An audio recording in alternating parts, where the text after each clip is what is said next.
Hello friends, welcome to RJ Adda 2.0. This is your friend Razia Aman.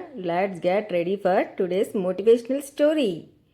ఏంటి friends, ప్రాబ్లంలో ఉన్నారా? Hopeless అయిపోయారా? ఇక ఇంతే, నా పని అయిపోయింది అనుకుంటున్నారా? భయంగా ఉందా? చీకట్లో ఉన్నట్లుగా మనసంతా భారంగా నిరాశతో నిండి ఉందా? Then I am here to show you hope. ఈరోజు మన స్టోరీ మీకోసమేనండి. ఈరోజు మన మోటివేషనల్ స్టోరీలో ఒక ఊరిలో అర్ధరాత్రి అందరూ పడుకొని ఉన్నారు. కానీ ఎక్కడో భయంతో ఏడుస్తున్న శబ్దం, మూలుగుతున్నట్లుగా శబ్దం వస్తుంది. పాపం, ఒక ఎలుగుబంటిని ఒక చెట్టుకు కట్టివేసి ఉన్నారు.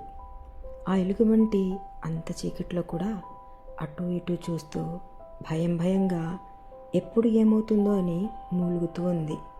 ఎప్పుడెవరొస్తారో అని భయపడుతూ ఉంది. ఈలోగా తెల్లారింది. వేటగాళ్ళు ఒక లీడర్ వెళ్ళి తన లీడర్ని పిలుస్తాడు.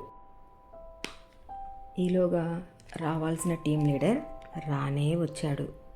ఆ ఎలుగుబంటి భయాన్ని కరుణాహృదయంతో చూసి ఇలా అన్నారు, మీరు బంధించిన ఈ ఎలుగుబంటిని నేను చంపను, దానిని వదిలివేయండి అని ఆదేశించాడు.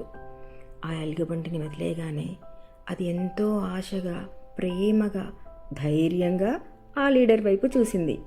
ఇదంతా చూసిన ఆ ఊర్లోని ఒక చిత్రకారుడు దానిని కార్టూన్లా వేశాడు. అది చూసిన ఒక బొమ్మల వ్యాపారి ఆ బొమ్మను తయారు చేశాడు.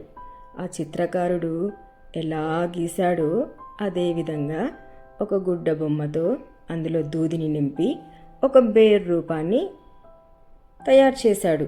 తయారు చేసి ఆ బొమ్మలను ఆ ఊర్లో పిల్లలకు ఆశ, భరోసా, నమ్మకం, ధైర్యం ఇదే అని ఆ బొమ్మతో ఆడుకోమని అందరికీ పంచిపెట్టాడు. ఆ బేర్కు టెడ్డీ అని పేరు పెట్టాడు. ఆ టెడ్డీ ఎవరో కాదండి, మన కథలోని లీడర్. ఈయన అమెరికన్ మాజీ అధ్యక్షుడు థియోడర్ టెడ్డీ రూజ్వెల్ట్. ఈయన మిసిసిపి నది పరివాహక ప్రాంతంలో వేటకు వెళ్ళినప్పుడు జరిగిన సంఘటన ఇది. మన టెడ్డీ రూజ్వెల్ట్ చూపించిన కరుణ అమెరికా మీడియా అంతా ప్రశంసించింది. ప్రపంచమంతా ఆశ, భరోసా, ధైర్యకు చిహ్నంగా అందరూ ఈ టెడ్డీ డేని జరుపుకుంటారు. I wish your teddy is on the way friends. Happy teddy day. Never lose your hope, friends. Please like, share and subscribe RJ Adda 2.0.